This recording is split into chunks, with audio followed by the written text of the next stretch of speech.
अर्पिता चौहान नाम की एक 21 साल की लड़की जो कि बीएससी फोरेंसिक की स्टडीज कर रही थी दिल्ली में। वो चाहती थी आगे जाके पुलिस की मदद करना हर तरह के आरोपियों को पकड़वाने में, लेकिन वो ये खुद भी नहीं जानती थी कि जिस समय वो ये स्टडी कर रही है उसी दौरान उसकी ज़िंदगी में कुछ ऐसे बदलाव आएंगे जो कि उसके लिए भी एक्सेप्ट कर पाना मुश्किल होंगे। और इसी के चलते अक्टूबर में उसकी ज़िंदगी में एक ब्लैक डे आएगा। 5 से 6 अक्टूबर की रात दिल्ली के तिमारपुर में गांधी विहार कॉलोनी में एक फ्लैट के 4th फ्लोर पे बहुत तेज धमाका होता है। ये समय रहा होगा सुबह के लगभग 3:30 बजे के अराउंड, जिसके बाद पुलिस और फायर ब्रिगेड की टीम को बुलाया जाता है।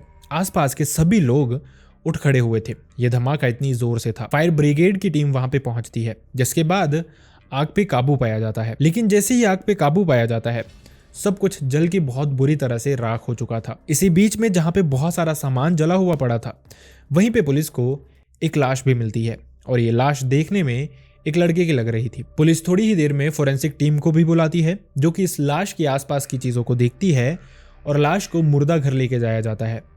इसके बाद पुलिस इस मामले की तफ्तीश में लग जाती है। शुरू में देखने में ऐसा लग रहा था कि शायद एसी में ब्लास्ट हुआ हो जिसकी वजह से ये सारा घर जल चुका था, लेकिन जब पुलिस आसपास की चीज़ों को देखना शुरू करती है तो वो पहुंचते हैं गैस सिलेंडर तक, जिसको देख के ये लग रहा था शायद पहले गैस सिलेंडर बस्ट हुआ है, उसकी ही वजह से ये सब कुछ जला है और उसी की वजह से इस इंसान की जान भी गई है।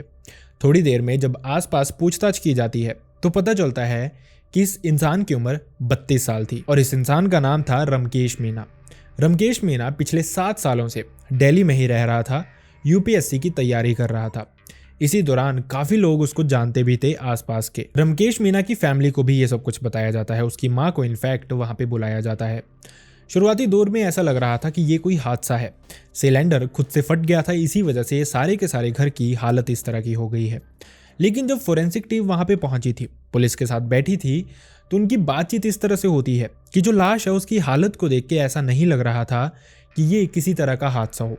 कुछ तो उसमें पैटर्न थे, कुछ तो उसमें चीज़ें थी जो कि सिंपल नहीं दिख रही थी, जैसे लाश का ज़रूरत से ज़्यादा जल जाना और जो सराउंडिंग की चीज़ें हैं उनका कम जलना। ऐसा लग रहा था जो सिलेंडर है वो ब्लास्ट अगर किचन में हुआ होता तो वहाँ पे ज़्यादा तबाही हुई होती, बाहर शायद थोड़ा कम होता, लेकिन इससे बिल्कुल उल्टा था। लाश के आसपास चीज़ें बहुत भयानक थी और वहीं सराउंडिंग की चीज़ें फिर भी ऐसा लग रहा था कि उन पे इम्पैक्ट थोड़ा कम पड़ा है। जिसके बाद पुलिस सबसे पहले सीसीटीवी कैमरा की फुटेजेस को देखती है, क्योंकि ये सबसे आसान तरीका था और यही एक लौता ऐसा वे था जिससे कुछ भी अगर सस्पिशियस हुआ था उस एरिया में तो वो देखा जा सकता था। 4 और 5 अक्टूबर की सीसीटीवी फुटेजेस चेक की जाती हैं, जिसके बाद पुलिस को फाइनली कुछ तो उसमें दिखता है। पुलिस को दिखता है कि 2 इंसान जिन्होंने मास्क वगैरह लगाए हुए थे चेहरे पे और उनको इजीली पहचानना बहुत मुश्किल था, वही इस फ्लैट की तरफ घुसते हैं। जिसके बाद हादसे से थोड़ी ही देर पहले वो इस फ्लैट से बाहर निकल जाते हैं और उसके बाद ये हादसा होता है, ये धमाका होता है।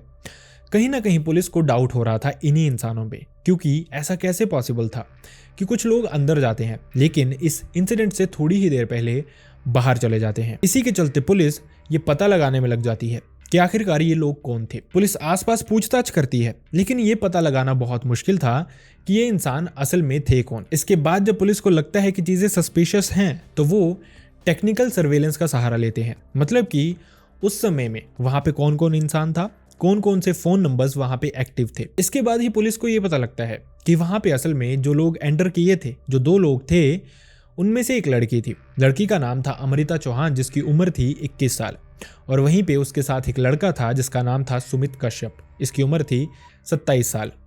इन लोगों ने एंट्री की थी अंदर लगभग 2:57 पे 6 अक्टूबर की सुबह को, जिसके बाद लगभग 40 मिनट के बाद ये बाहर निकल जाते हैं और उसके कुछ मिनटों के बाद ही ये धमाका हो जाता है। पुलिस इनकी छानबीन में लग जाती है, इनको ढूंढने में लग जाती है, लेकिन मामला यहाँ पे और भी पेचीदा हो जाता है। पुलिस ने जब शुरुआती इन्वेस्टिगेशन की थी उसके दौरान उन्होंने ये देखा कि जो मेन गेट है जहाँ से एंट्री की जाती है, जहाँ से ये लोग अंदर गए थे उसके बाद बाहर आए थे, वो जो दरवाज़ा था वो अंदर से लॉक्ड था। मतलब पॉसिबल है कि रमकेश मीना जिसकी जान गई थी उस इंसान से ये दोनों लोग मिलने आए हों, उससे मिल के बातचीत करके वापस गए हों, जिसके बाद रमकेश मीना ने खुद से दरवाज़ा अंदर से बंद किया और उसके बाद ये धमाका हो गया। पुलिस फिर भी इन लोगों को ढूंढना चाहती थी, पूछताछ करना चाहती थी, ये जानना चाहती थी कि आखिरकार मैटर है क्या और वो इस सब के बारे में क्या जानते हैं। लेकिन इस सारी कहानी को एक दूसरा एंगल मिलता है। पुलिस जैसे ही मुरादाबाद में अमृता और सुमित के घर पे पहुंचती है तो वो दोनों अपने घर पे नहीं थे। इसके अलावा इन दोनों के जो फ़ोन थे वो भी स्विच्ड ऑफ थे। अब यहाँ से कहीं ना कहीं पुलिस को चीज़ें सस्पिशियस लग रही थी। लग रहा था कि शायद इन दोनों की किसी न किसी वे में इन्वॉल्वमेंट इस केस में ज़रूर है, नहीं तो वो इस तरह से गायब क्यों होते घर से, नहीं तो उनका फ़ोन स्विच्ड ऑफ क्यों आता दोनों का एक ही टाइम पे। इसके बाद पुलिस जोरों शोरों से दोनों को ढूंढने में लग जाती है। इंसिडेंट 6 अक्टूबर 2025 को हुआ था। आते आते 18 अक्टूबर 2025 की डेट आ जाती है। पुलिस को एक इन्फॉर्मेशन मिलती है। जैसे ही वो उस बताई हुई लोकेशन पे पहुंचते हैं वहां पे उनको अमृता चौहान दिखती है, जिसको वो तभी के तभी अरेस्ट कर लेते हैं। 18 अक्टूबर को अमृता को पुलिस स्टेशन लेके जाती है, जिसके बाद उससे पूछताछ की जाती है। लेकिन शुरुआत में अमृता उनको कुछ चीज़ें बताती है जिससे फिर से ये जाहिर हो रहा था कि शायद अमृता की इसमें इन्वॉल्वमेंट नहीं है। अमृता पुलिस को बताती है कि थोड़ा टाइम पहले तक वो रमकेश मीना के साथ लिव इन रिलेशनशिप में रह रही थी उसी के फ्लैट में। इसी के चलते वो उससे मिलने गई थी और उसके बाद वो बाहर चली गई। उसको नहीं पता इस धमाके का कारण क्या है। अब यहाँ से बात नॉर्मल थी कि एक लड़की जो कि एक लड़के के साथ लिव इन में रही थी वो उससे मिलने जा सकती है और ये किसी तरह का कोइंसिडेंस हो सकता है। लेकिन जो कुछ भी अमृता ने अभी तक बताया था, कहीं ना कहीं शक पुलिस को उस पर होने लग पड़ा था, क्योंकि जो उसके हाव भाव थे वो बता रहे थे कि अमृता शायद कहीं ना कहीं कुछ झूठ बोल रही है। और इसके बाद पुलिस अपने तरीके से पूछताछ शुरू करती है, जिसके बाद अमृता टूटती है और एक बहुत भयानक सच्चाई पुलिस को बताती है। अमृता पुलिस को बताती है कि वो मई 2025 में दिल्ली में शिफ्ट हुई थी मुरादाबाद से। मुरादाबाद में सुमित कश्यप नाम के लड़के से उसका ब्रेकअप हुआ था, जिसके बाद वो दिल्ली आ जाती है बीएससी फॉरेंसिक की स्टडीज करने। लेकिन इसके अलावा वो इंस्टीट्यूट्स में भी जाया करती थी, कहीं पे पढ़ने के लिए, कहीं पे कुछ बुक्स ढूंढने के लिए। और इसी दौरान उसकी मुलाकात होती है रमकेश मीना से। रमकेश मीना, जैसा मैंने आपको बताया, पिछले 7 सालों से दिल्ली में ही यूपीएससी की तैयारी कर रहा था। दोनों की मुलाकात दोस्ती में बदलती है और थोड़े ही टाइम में दोनों को अट्रैक्शन होनी शुरू हो जाती है एक दूसरे के साथ। और इसी सब के चलते इस समय जो अमृता थी उसको रहने के लिए भी एक ढंग की जगह चाहिए थी। जब बात उसकी रमकेश मीना से होनी शुरू होती है तो उसको पता चलता है रमकेश मीना जहाँ पे रहता है वहाँ पे एक कमरा उसके साथ ही खाली है, मतलब उसी के फ्लैट के अंदर एक कमरा खाली है। दोनों साथ में शिफ्ट हो जाते हैं, दोनों लिव इन में रहना शुरू कर देते हैं, दोनों में नज़दीकियाँ आती हैं, दोनों में एक कपल वाले मोमेंट्स भी होते हैं। लेकिन चीज़ें भयानक तब होनी शुरू हो जाती हैं जब अमृता नोटिस करती है कि जो रमकेश मीना है उसके लैपटॉप में, उसके फ़ोन में कुछ ऐसी फ़ोटोज़ हैं उनके प्राइवेट मोमेंट्स की जो किसी के भी फ़ोन में इनफैक्ट नहीं होनी चाहिए। कोई अगर आपका पार्टनर है, कोई आपका दोस्त है, कोई आपका हस्बैंड है, वाइफ है, कोई भी इंसान है, अगर वो आपके साथ प्राइवेट मोमेंट स्पेंड कर रहे हैं तो इसका मतलब ये नहीं कि उनको रिकॉर्ड किया जाए, उनको रखा जाए, नहीं तो ऐसी चीज़ें कभी ना कभी उस इंसान के अगेंस्ट यूज़ की जा सकती हैं। यही चीज़ अमृता को भी बुरी लगती है। अमृता ने जब ये सब कुछ देखा तो वो रमकेश को इंसिस्ट करना शुरू कर देती है कि सारी की सारी फोटोज़, वीडियोज़ को डिलीट कर दे। रमकेश मीना इस बात को मानता भी है, वो सुनता है, वो कहता है कि वो ये सब कुछ कर देगा, लेकिन उसने इस तरह का कुछ भी नहीं किया था। देखते देखते बहुत वक्त बीतना शुरू हो जाता है। अमृता की टेंशन बढ़ती जा रही थी। वो हमेशा रमकेश को कहती थी, लेकिन रमकेश इस बात को सुनता नहीं था या फिर इग्नोर ही कर देता था। ये जो अमृता का डर था अभी तक, वो गुस्से में बदल जाता है और इसी के चलते वो एक बहुत भयानक कदम उठाने का प्लान बनाती है। वो अपने एक्स बॉयफ्रेंड को, जिसका नाम सुमित कश्यप था, उसको कॉल करती है और उसको ये सब कुछ बताती है कि किस तरह से रमकेश मीना और वो क्लोज आए थे। उनके कुछ प्राइवेट मोमेंट्स थे जिसकी फ़ोटोज़, वीडियोज़ रमकेश ने अपने लैपटॉप पे रखी है और वो चाहती है कि वो उसको इस दुनिया से ख़त्म कर दे। लेकिन कहीं ना कहीं वो इस तरह का प्लान बनाना चाहते थे जिससे वो पकड़ी ना जाए। एक लड़की जो कि खुद भी बीएससी फॉरेंसिक की स्टडीज़ कर रही थी, उसको पता था कि किस तरह से ये मैटर क्लोज किया जा सकता है, किस तरह से एक कत्ल को दुर्घटना दिखाया जा सकता है। इसी के चलते ये प्लानिंग होती है, जिसके चलते अमृता पहले से ही रमकेश के फ्लैट पे थी, जहाँ पे थोड़े टाइम के बाद सुमित कश्यप और उसका एक दोस्त संदीप कुमार इसी फ्लैट के अंदर एंट्री लेते हैं। संदीप को भी सुमित ने अपने साथ इन्वॉल्व कर लिया था इस सब में, क्योंकि वो नहीं चाहता था अमृता के साथ जो गलत हो रहा है वो किसी भी लड़की के साथ हो। इसी के चलते वो यही सब कुछ करना चाहते थे। इनफैक्ट अमृता ने ये भी क्लेम किया कि जो रमकेश था उसके लैपटॉप में इसी तरह से और भी बहुत सारी लड़कियों की फोटोज थी। खैर, इसके बाद उनका प्लान इस तरह से था कि वो रमकेश के फ्लैट में जाएंगे, जिसके बाद वो उसका गला घोट के उसकी जान ले लेंगे और किसी तरह से इस सब को दुर्घटना दिखाएंगे। और इसी सब में सबकी इन्वॉल्वमेंट थी। वो रमकेश के फ्लैट पे जाते हैं, उसका गला घोटते हैं और सच में उसकी जान ले लेते हैं। जिसके बाद उन्होंने प्लान इस तरह से किया था कि जो अमृता थी उसने उसके फ्लैट के अंदर जो कुछ भी पड़ा था, घी, शराब या फिर पेट्रोल, वो अपने साथ लेके आए थे। वो सारा का सारा वो रमकेश की लाश पे छिड़क देते हैं। उसकी लाश को वो बेड पे रख देते हैं। वहीं जो उसका एक्स बॉयफ्रेंड था सुमित कश्यप, उसकी एलपीजी की अपनी एजेंसी थी, जिसके चलते वो सिलेंडर की हर एक हरकत को बहुत अच्छे से जानता था। वो जानता था कब कितनी गैस लीक होती है और क्या करने से गैस लीक होती है।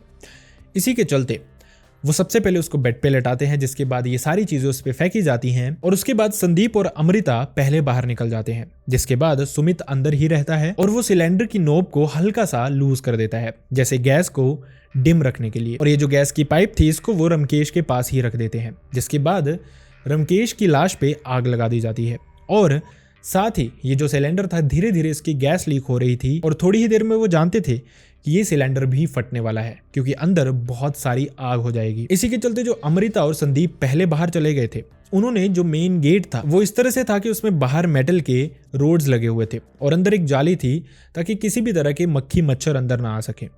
उन्होंने जो अंदर की जाली थी उसको हल्का हल्का काट लिया ताकि एक हाथ आराम से अंदर घुस सके। और इसके बाद जैसे ही सुमित आग लगा के वापस पहुंचता है, वो फटाफट से इस दरवाजे को बंद करते हैं और गेट को अंदर से लॉक कर देते हैं इसी जाली से हाथ डाल के, और उसके बाद उसको बंद कर दिया जाता है। और जैसे वो वहां से निकलते हैं, तकरीबन सुबह के 3:30 बजे के अराउंड ये ब्लास्ट होता है और उसमें रमकेश मीना की जान चली जाती है। हालांकि ये बात अभी भी क्लियर नहीं हो रही थी, क्योंकि जब पूछताछ हो रही थी उसके दौरान ही जो अमृता थी या फिर सुमित कश्यप था या फिर संदीप कुमार था, वो बता नहीं रहे थे पुलिस को, क्योंकि वो जानते थे कि दरवाजे को अंदर से लॉक करने वाला जो एंगल है वो पुलिस के हाथ लग ही नहीं सकता, चाहे वो जितना भी हमसे पूछताछ कर लें, लेकिन एंगल ये हमेशा एक दुर्घटना का ही रहेगा। जब पुलिस इस गुत्थी को सुलझा नहीं पा रही थी तो सबसे पहले फोरेंसिक टीम से ये डिस्कस करते हैं। फोरेंसिक टीम ये सुनती है और ये कहती है कि अगर इस दरवाजे का इतना मैटर आ रहा है तो एक बार फिर से चेक करते हैं, क्या पता कोई लूप होल हो जिसके बारे में हमें पता ना चल रहा हो। वो इस दरवाजे के पास पहुंचते हैं। इसमें जो लोहे की रोड्स लगी हुई थी वो बहुत क्लोज थी, मतलब किसी मर्द का या फिर किसी हेल्दी इंसान का हाथ इस रोड के अंदर जा पाना बहुत मुश्किल था। लेकिन वहीं पे रमकेश मीना की माँ भी खड़ी थी, जो कि बहुत हेल्दी नहीं थी, बहुत पतली दुबली एक औरत थी। उनको वो कहते हैं अपना हाथ अंदर डालिए। वो अपना हाथ इसी रोड से अंदर डालती हैं और अंदर की कुंडी आराम से लग जाती है, जिससे ये सारा का सारा मामला सुलझ जाता है। तीनों आरोपियों को भी इस दरवाजे के पास लेके आया जाता है। पहले सुमित कश्यप फिर संदीप कुमार अपना हाथ डालने की कोशिश करते हैं, लेकिन हाथ अंदर जा नहीं पाता। वहीं जब अमृता को कहा जाता है तो उसका हाथ आराम से अंदर चला जाता है और वो आराम से इस दरवाजे को बाहर से ही लॉक कर देती है। एक बहुत बढ़िया प्लानिंग थी जो कि अमृता ने रची हुई थी रमकेश को मारने के लिए। लेकिन कहीं ना कहीं एक बात सच थी, जो टीचर है वो टीचर ही होता है, जो स्टूडेंट है वो स्टूडेंट ही होता है। अमृता भी बीएससी फोरेंसिक की स्टडी कर रही थी, लेकिन जो इस केस को सॉल्व करने आए थे वो उसके टीचर थे। कहीं ना कहीं उससे ज़्यादा ही नॉलेज था उनको, और इसी वजह से ये केस सुलझा भी लिया गया था। लेकिन यहाँ पे सोचने वाली बात यह है कि असली कल्प्रिट है कौन? अमृता जिसने रमकेश मीना की जान ले ली ताकि वो फ्यूचर में उसको ना कर पाए या फिर उसके साथ कुछ गलत ना कर पाए, या फिर रमकेश मीना जिसकी जान तो चली गई, जिसको शायद एक विक्टिम की तरह देखा जा रहा हो, लेकिन जो उसने अपने लैपटॉप में रखा था उस तरह की फुटेजेस या फिर उस तरह की फोटोज किसी भी इंसान को अपने पार्टनर की अपने लैपटॉप में कभी भी नहीं रखनी चाहिए। यू नेवर नो दुनिया कहाँ से कहाँ पहुँच जाए और किसके साथ कब क्या हो जाए। अब असली कल्प्रिट कौन है ये मैं आपसे पूछना चाहता हूँ। आप कमेंट सेक्शन में बताइए कि आपको क्या लगता है असली कल्प्रिट कौन है, रमकेश मीना या फिर अमृता चौहान। इस तरह के इंसिडेंट्स शेयर करने से मतलब हमारा किसी की भावनाओं को ठेस पहुंचाना नहीं होता, लेकिन हम चाहते हैं कि हर इंसान अवेयर रहे हर एक छोटी छोटी चीज़ से, ताकि वो दूसरों की गलतियों से कुछ सीखे, ना कि खुद को उनको गलती करने का मौका मिले। आई रियली होप आपको हमारे वीडियोज़ पसंद आते हैं।